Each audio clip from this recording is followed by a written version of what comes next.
What's up, guys? I'm Alex. I'm Jason. We're the Table Monkeys, and this is Table Talks episode 24? 24 or 25. Shit, can't even remember. You should have put it in the text in the beginning. I should have. Yeah. But it's a lot. We've been through a lot of these. We've been through a few. And the way it works, we talk about a bunch of different shit while watching ourselves arm wrestle from our previous practice.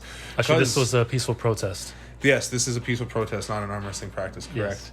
Yes. And the point is that we get a practice in every week, or as often as we can, right? Regardless of what's going on, because life is essential.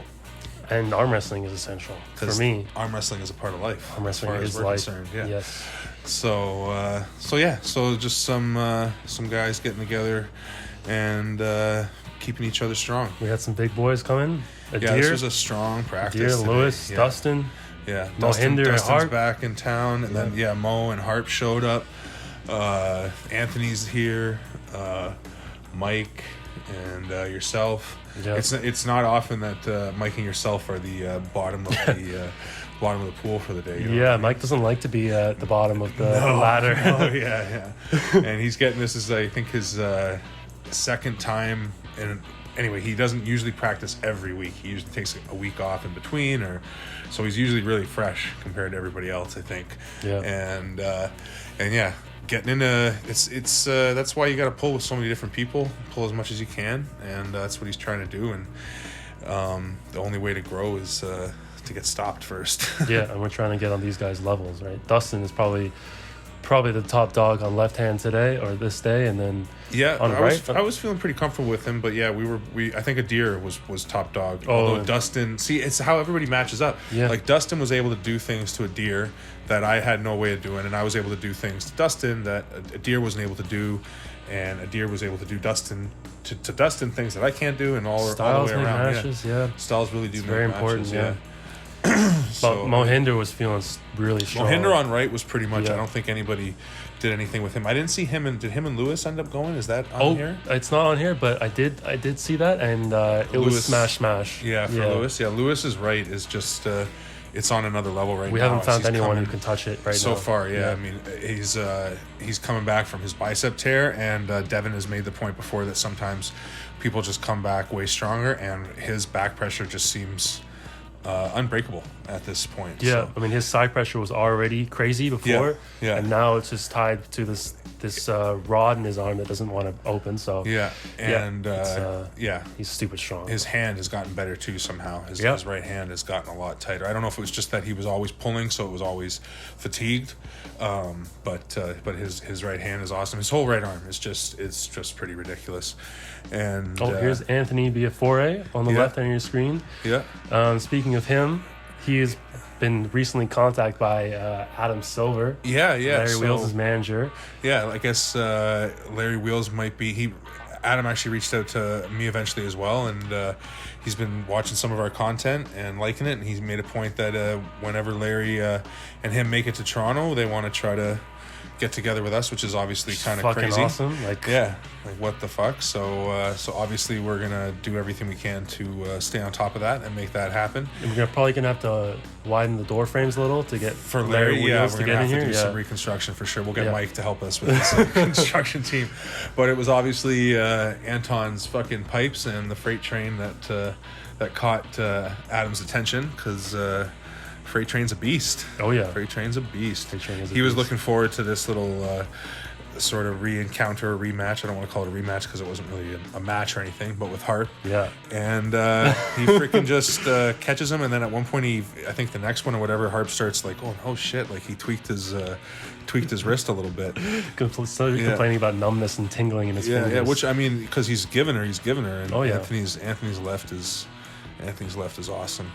And Harp's right is awesome. Harp's right, side pressure. Yeah, man, and his ability to hold a hook, and that's so. I guess the guys out in Dubai.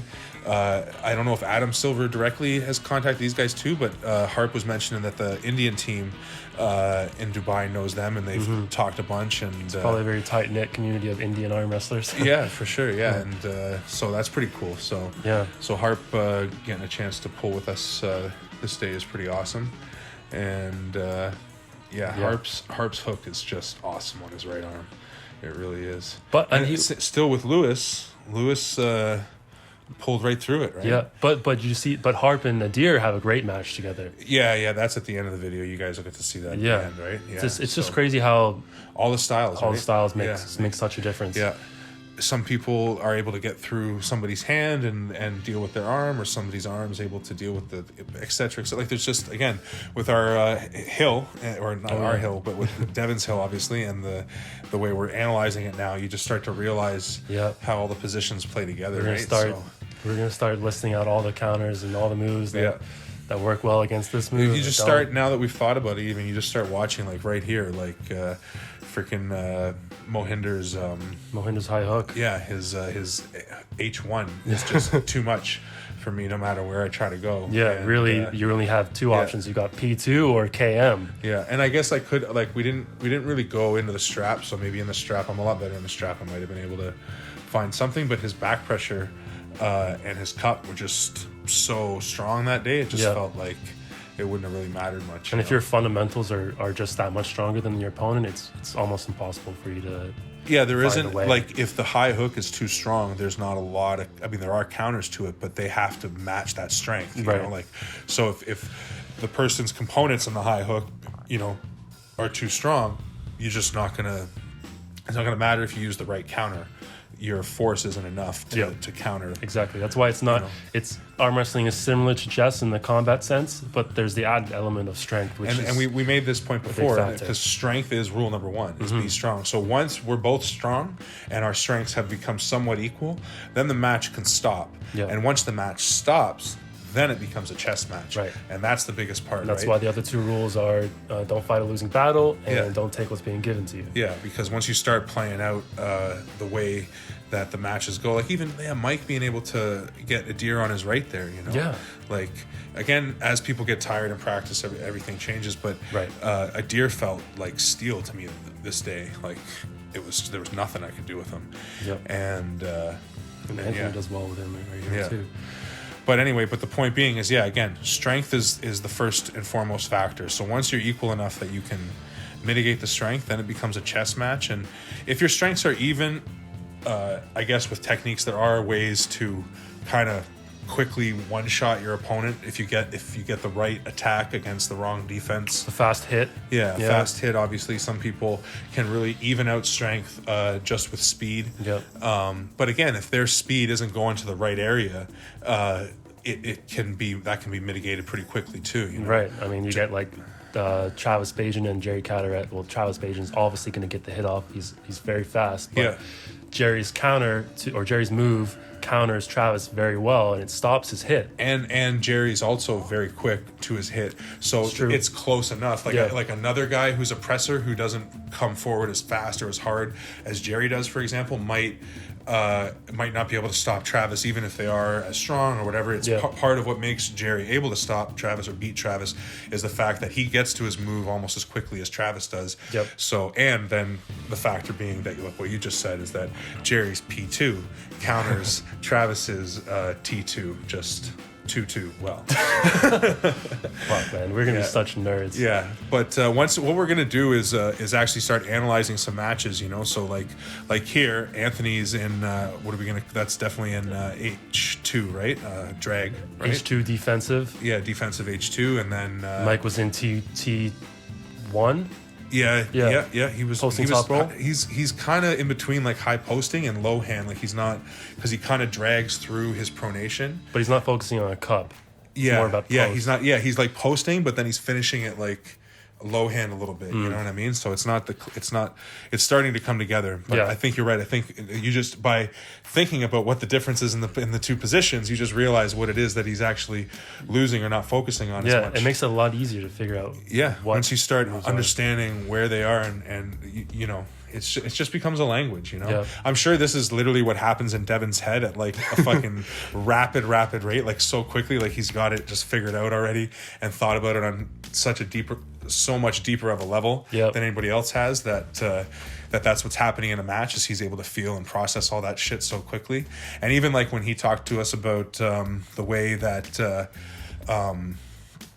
he figured out what happened in his match with Michael Todd, and he explained it on the hill. Yeah. In his head, he was like, I went to this part of the hill, but without starting at this part of the hill and establishing this part. Like, he was thinking about it a little differently than the way we've broken it down now, but in the same context. You know, he was like, I didn't go to this position of the hill first before I went to this position. I tried to just jump to this position. I can't remember which ones they are, and maybe I think that's going to be one of the first matches that we actually analyze. Yeah, well, he was talking about his match with Taurus, where he didn't hit post before he went. Well, that was the video he did. I was talking about when he talked to us about his match with Todd.